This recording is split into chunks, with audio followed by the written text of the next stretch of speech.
Vous voulez connaître ma position par rapport à Kylian Mbappé et le Ballon d'Or. Vous allez connaître ma position aujourd'hui. En tout cas, j'entends dans les réseaux sociaux beaucoup de personnes qui font un lobby, une propagande pour que Kylian Mbappé puisse encore revenir dans la course au Ballon d'Or. En tout cas, aujourd'hui, je vous réserve mon analyse par rapport à cela. Asseyez-vous bien, prenez un petit verre de thé, de café, comme d'habitude, et on va rentrer dans le vif du sujet. En tout cas, merci à toutes les personnes qui sont de plus en plus nombreux à suivre la chaîne Parisienne Football. On n'est pas très loin des 12 200 abonnés. Abonnez-vous, c'est gratuit la team. Si vous n'êtes toujours pas encore abonné, je vois qu'il y a beaucoup de gens qui regardent parfois les vidéos, qui ne sont toujours pas encore abonnés ou qui ne mettent pas le petit pouce bleu pour aider au développement de la chaîne. La team, c'est gratuit. Même le petit pouce bleu, c'est gratuit. Donnez-nous le maximum de force pour qu'on puisse éventuellement se développer. Merci d'être toujours de plus en plus nombreux à suivre la chaîne. Et sans plus autant tarder, on va rentrer dans le vif du sujet.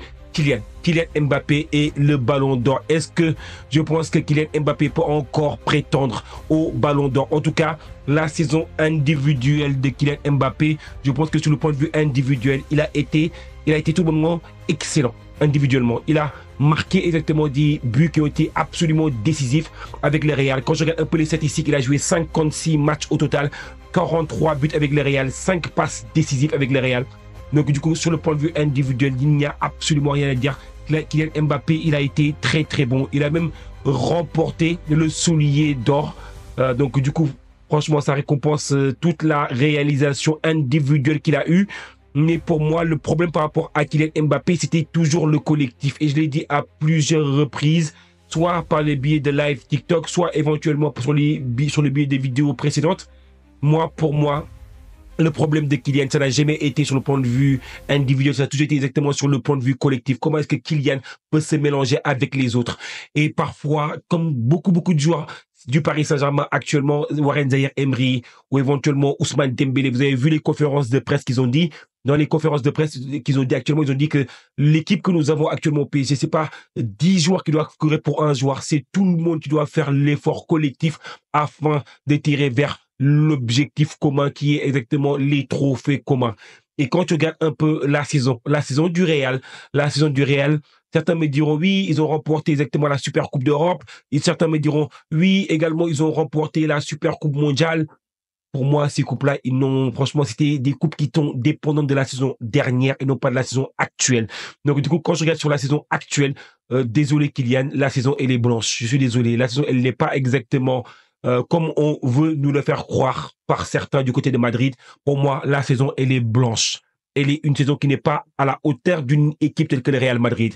Certains me diront, oui, mais tu tapes trop dur sur Kylian. Il a réalisé sa saison sur le point de vue individuel, mais le football, pour moi, ça n'a jamais été un sport individuel. Sinon, aller jouer au tennis, aller jouer exactement au golf, mais le football, c'est un sport c'est pas un sport individuel. C'est pas exactement, oui, moi, je performe tout seul et que j'ai mes statistiques tout seul et que le reste, je m'en fous. Non, le collectif, c'est la priorité dans une équipe de football. Et ça, je n'arrête pas de le dire. Il y a des gens qui ne veulent pas l'entendre. Le collectif, c'est la priorité dans une équipe de football. C'est-à-dire que parfois, regardez, quand je regarde exactement Kylian Mbappé avec son arrivée au Real Madrid, je vois que certains me diront, oui, Toni Kroos n'est plus là. Certes, Toni Kroos n'est plus là. Certes, ça, c'est une vérité c'est difficile d'argumenter contre ça.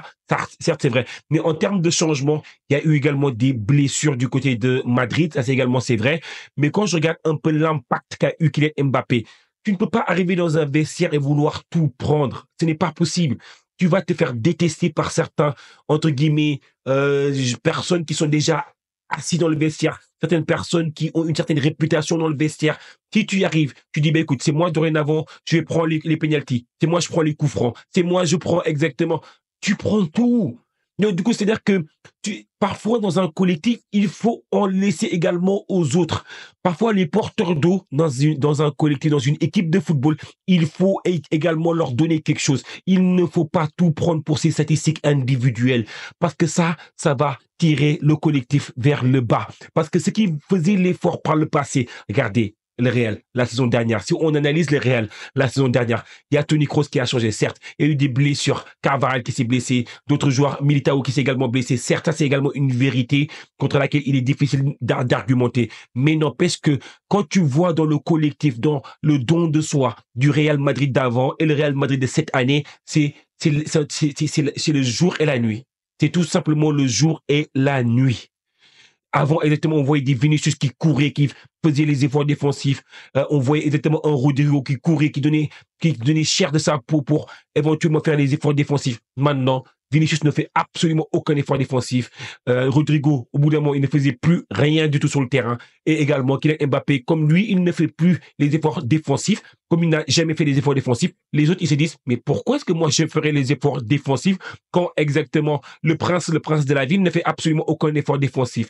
Moi, je ne cours pas exactement pour lui. Parce que lui aussi, si je cours pour lui, quand il va y avoir des trophées à prendre, c'est lui qui va les prendre. Ça va créer de la jalousie. Tout bonnement la team. Je suis désolé, c'est la réalité. Et je pense que euh, moi, personnellement, côté Paris Saint-Germain, moi, je pense que quand j'analyse ça exactement de très très loin, moi, je me dis, je suis content que Kylian Mbappé ne soit plus dans notre collectif. Je suis content que Kylian Mbappé ne soit plus au Paris Saint-Germain parce que maintenant, ce qu'on a vu au Paris Saint-Germain, c'est un collectif. Mais n'empêche que sur le point de vue individuel, je le dirais et je le redirai, Kylian Mbappé a réalisé une excellente saison sur le point de vue individuel. Mais une nouvelle fois, j'insiste dessus. Le problème avec Kylian, c'est pas que ça. Le problème, c'est-à-dire que c'est tout ce qu'il prend à côté et qu'il ne laisse pas aux autres. Dans un collectif, il faut être un leader en laissant également aux autres une part également du gâteau. Ne pas prendre tout le gâteau et dire que le gâteau, c'est que pour toi. Donc, du coup, regardez, on va varier également un peu l'analyse. On va regarder un peu les éléments statistiques. Parce que oui, les éléments statistiques, ils parlent pour Kylian Mbappé. Je vous l'ai dit déjà. Regardez la saison de Kylian Mbappé. En Liga, 2024-2025, il a joué au total 34 matchs sur 34. On a tout dit. 34 matchs sur 34. Donc, du coup, il a marqué 31 buts, délivré 3 passes décisives. La saison avec le Real, il a joué 56 matchs au total avec le Real, comme vous le voyez ici. Il a marqué 43 buts en Copa, enfin, en Liga Espagnola, en Coupe du Roi, mais également en Ligue des Champions, également en Super Coupe d'Europe, ainsi que la Super Coupe, exactement la Super Coupe mondiale, comme on peut l'appeler comme ça. Donc, du coup, il a marqué quand même 43 buts sur 56 matchs. Il a également donné 5 passes décisives. Individuellement, comme je vous disais avant, c'est stratosphérique la saison que tu réalise Kylian Mbappé sur le point de vue individuel. Cependant, le problème avec Kylian exactement, c'est que je vais vous dire c'est quoi. C'est-à-dire que c'est quand Kylian ne performe pas et que Kylian exactement, tu l'attends dans les grands matchs. Tu l'as payé très très cher en termes de prime, etc., etc. C'est-à-dire qu'il a quand même pris une prime à la signature de 100 millions. Donc, du coup, un joueur comme ça, t'attends qu'il te fasse la différence dans des matchs qui comptent, dans des matchs décisifs, tels que le match face à l'équipe d'Arsenal.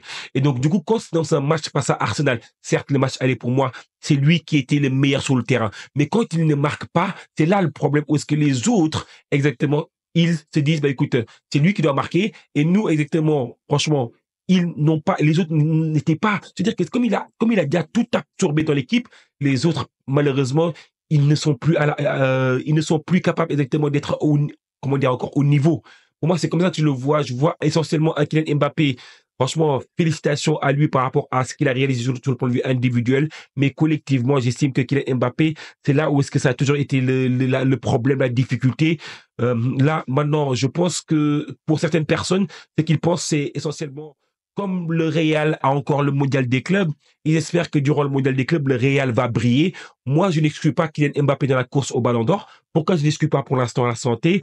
Je vais vous dire pourquoi. Parce que il a une certaine aura, notamment dans les médias. Dès qu'il va marquer un triplé, ça va faire exactement parler. On va parler exactement plus des statistiques plutôt que de l'objectif collectif. Et je pense que si éventuellement le Real venait à remporter le mondial des clubs, pour certains, le mondial des clubs, ce n'est pas grand-chose. C'est un trophée qui est un trophée à minima. Mais moi, je ne néglige pas ce trophée-là. Je ne sais pas pourquoi, mais quelque chose me dit ne néglige pas ce trophée-là. En plus, ce trophée-là, il va être suivi par plus de 1 milliard de personnes parce que c'est gratuit. Et comme c'est gratuit, ça va attirer beaucoup, beaucoup de monde. Les journalistes qui vont regarder, les 100 journalistes des 100 pays qui vont voter, ils vont également regarder cette compétition-là. Donc, du coup, moi, je dis, ne négligez pas. Attendez, calmatez, attendez que la compétition se déroule. pour moi, certains joueurs qui ne jouent pas la compétition, ils partent avec une pénalité, comme par exemple Lamine Yamal, Rafinha. Eux, leur saison, elle est terminée. Et maintenant, la saison exactement de Kylian Mbappé, de Ousmane Dembélé, elle continue. Et je pense que si des joueurs commencent à marquer, à gagner exactement ce trophée-là, et Kylian vient à le remporter avec notamment l'équipe du Real, croyez-moi, vous allez voir un lobbying comme vous avez jamais vu. Vous allez voir exactement le Real va faire une propagande, mais la propagande du Real, vous allez voir que partout où est-ce qu'on va se retourner sur Internet, on va voir que ça. Donc, du coup, moi, personnellement, moi, je n'aurais pas donné le trophée. Même s'il gagne exactement le trophée avec le Coupe du Monde des clubs, moi, je n'aurais pas donné exactement ce ballon d'or-là à Kylian Mbappé. Parce que pour moi, quand tu vois la saison du Paris Saint-Germain, n'empêche que le Mondial des clubs est un trophée qui est créé récemment et je pense qu'il ne doit pas avoir le même poids que la Ligue des Champions. Malgré qu'il y a 1 milliard de personnes qui vont regarder, pour moi, ce trophée-là, il doit être en dessous de la Ligue des Champions. Et ce qu'a fait exactement Ousmane Dembélé en Ligue des Champions cette année, et qui est quand même le meilleur trophée existant actuellement pour le trophée club. Donc du coup, pour moi, exactement, j'aurais fait plutôt partir le trophée. Moi, j'aime bien récompenser un collectif qui gagne. Un collectif qui gagne une grande compétition. Et la plus grande compétition cette année, c'était pas le Mondial des clubs pour moi. Pour moi, la plus grande compétition qui s'est jouée cette année, c'était la Ligue des Champions. Et j'irai chercher exactement un joueur qui est à gagner dans cette compétition-là pour lui donner le trophée-là. Donc, du coup, après, tu vois que même dans les déclarations de Kylian Mbappé, parfois, c'est un peu genre du politiquement correct. C'est-à-dire qu'il ne dit pas oui, je suis pour que Dembélé gagne. Il dit que oui, parce que pour l'instant, comme on parle que de Dembélé et que de aussi Rafi, enfin, que de Dembélé ou que de Lamine Yamal, donc du coup, à choisir entre les deux, je choisis Dembélé. Bah, c'est normal, c'est la langue de bois. Moi, sur la déclaration, et en plus, il nuance cette déclaration en disant oui, là, c'est l'instant actuel, donc du coup, il va y avoir également la compétition qui va se jouer, d'autres compétitions qui vont se jouer. Et après cette compétition-là, il va y avoir peut-être bien exactement d'autres joueurs qui vont émerger. Il parle, entre guillemets, de lui à la troisième personne. Donc, du coup, moi, je trouve que, franchement, c'est un peu l'égocentrisme de Kylian Mbappé. Parfois, il pense qu'à sa personne, mais en tout cas, c'est parfois, pour moi, ce qui fait que c'est pas forcément le meilleur des capitaines pour moi, parce que pour moi, un collectif, c'est un capitaine, c'est un collectif avant l'individualité. Mais bon, en tout cas, c'est comme ça, c'est les choix de Didier Deschamps. Mais bon, là, c'était un autre débat, en tout cas, qu'on aura peut-être à un autre moment. Dites-moi ce que vous avez pensé de cette vidéo, la team. Certains nous trouveront un peu trop difficile, comme les fans de Kylian, mais c'est pas grave. En tout cas, on est là pour débattre, on est là pour échanger. Dites-moi ce que vous en avez pensé exactement en zone commentaire. Et après, je vous répondrai en zone commentaire. Merci d'être toujours de plus en plus nombreux à suivre la chaîne Parisian Football. Merci également à toutes les personnes, comme d'habitude, qui prennent une seconde afin de mettre le petit pouce bleu pour nous aider dans notre développement. Et à très bientôt, la team, pour d'autres vidéos. Ciao, la team.